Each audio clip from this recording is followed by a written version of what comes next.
అఖిల భారత విద్యార్థి సమాఖ్య ఏఐఎస్ఎఫ్ తరపున రాష్ట్ర వ్యాప్తంగా ఉన్నటువంటి ప్రభుత్వ జూనియర్ కళాశాలల్లో మధ్యాహ్న భోజన పథకం అమలు చేయాలి అనేసి ఈరోజు ఎంఆర్ఓ గారికి వినతి పత్రం అందజేయడం జరిగింది.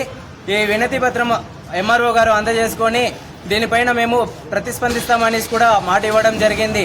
గత 2017-18 సంవత్సరంలో తెలుగుదేశం పార్టీ హయాంలో ఉన్నప్పుడు ఇంటర్మీడియట్ చదువుతున్న విద్యార్థులకు మధ్యాహ్న భోజన పథకం అనేది అమల్లో ఉండేది.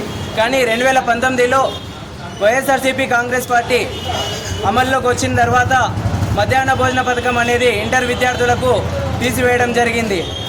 ఎన్డీఏ కూటమి యువగలం పాదయాత్రలో నారా లోకేష్ గారు ఇచ్చినటువంటి హామీని విద్యార్థుల సమస్యల పట్ల విద్యార్థుల కోసం మేము ఉన్నాము, మేము మీ సమస్యలు పరిష్కరిస్తామనేసి కూడా హామీ ఇవ్వడం జరిగింది. రూలింగ్లోకి వచ్చిన తర్వాత వెంటనే ఇంటర్మీడియట్ చదువుతున్నటువంటి విద్యార్థులకు మధ్యాహ్న భోజన పథకం అమలు చేస్తామని కూడా హామీ ఇవ్వడం జరిగింది. కానీ 4 నెలలు కావస్తున్నప్పటికీ ఇంతవరకు ఎలాంటి స్పందన లేకపోవడం అనేది చాలా బాధాకరం.